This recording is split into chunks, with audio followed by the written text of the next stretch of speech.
Subject English, topic tense.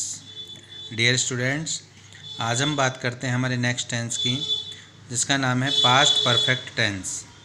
इस tense के हिंदी के वाक्यों के अंत में चुका था, चुकी थी, चुके थे आदि आते हैं और इस टेंस में कार्य पास्ट में समाप्त हो जाता है, अर्थात काम भूतकाल में ही ख़त्म हो जाएगा।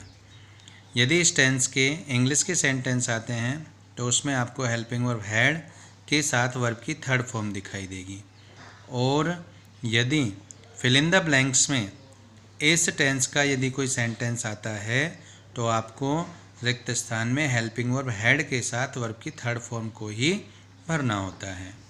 अब बात करते हैं स्ट्रक्चर की। जैसा कि आपको बताया जा चुका है कि स्ट्रक्चर 3 प्रकार की होती हैं, पॉजिटिव, नेगेटिव एंड इंट्रोगेटिव। और इंट्रोगेटिव में 2 प्रकार की होती हैं। फर्स्ट हेल्पिंग वर्ब से स्टार्ट होने वाले, सेकंड WH वर्ड से स्टार्ट होने वाले। डियर स्टूडेंट्स, जैसा कि आपको इन स्ट्रक्चर्स में दिखाई दे रहा है कि यहाँ पर केवल एक ही हेल्पिंग वर्ब का यूज़ हुआ है, इसलिए आपका सब्जेक्ट चाहे कुछ भी हो, चाहे वह सिंगुलर हो या प्लूरल हो, कुछ भी हो, सभी सब्जेक्ट के साथ आप हेल्पिंग वर्ब हैड का ही यूज़ करते हैं। अब बात करते हैं कि यदि इस टेंस के किसी सेंटेंस में 2 कार्य हो रहे हों तो पहले समाप्त कार्य में हम पास्ट परफेक्ट टेंस का यूज़ करते हैं तथा बाद में समाप्त कार्य में हम पास्ट सिंपल टेंस का यूज़ करते हैं।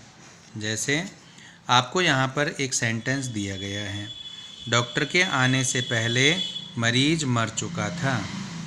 हालांकि सेंटेंस के लास्ट में आपको चुका था, चुकी थी, चुके थे दिखाई दे रहा है, परंतु यह पूरा सेंटेंस पास्ट परफेक्ट टेंस में न बनकर 2 टेंस में हमें बनाना होगा, क्योंकि इस पूरे सेंटेंस में 2 कार्य हो रहे हैं। फर्स्ट डॉक्टर के आने का, सेकंड मरीज के मरने का। तो 2 काम होने के लिए हम दोनों ही काम में अलग अलग टेंस का यूज़ करेंगे।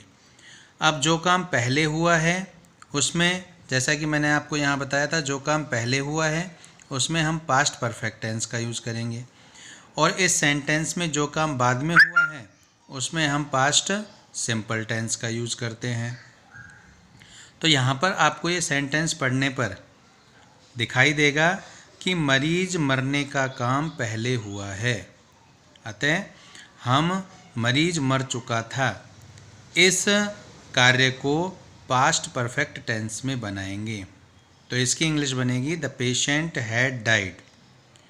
पहले के लिए बिफोर लगाया है, और डॉक्टर का आना ये बाद में हुआ है, तो बाद में समाप्त कार्य में हम पास्ट सिंपल टेंस का यूज़ करेंगे।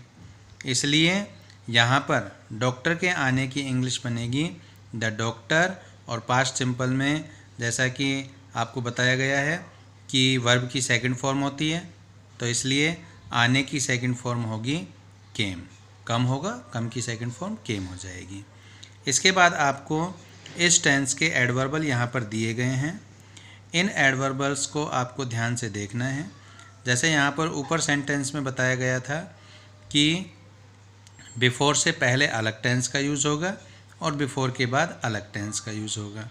तो यहाँ पर जैसा आप इस सेंटेंस में देख रहे हैं कि बिफोर के पहले हमने पास्ट परफेक्ट अर्थात हैड प्लस वी थर्ड लगाई है, और बिफोर के बाद हमने पास्ट सिंपल अर्थात वर्ब की सेकंड फॉर्म लगाई है।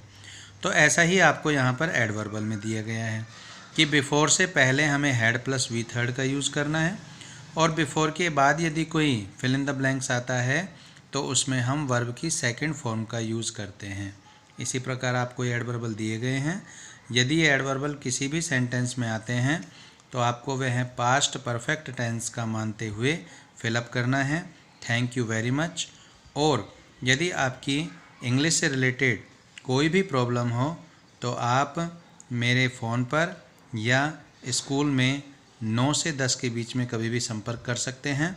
Thank you.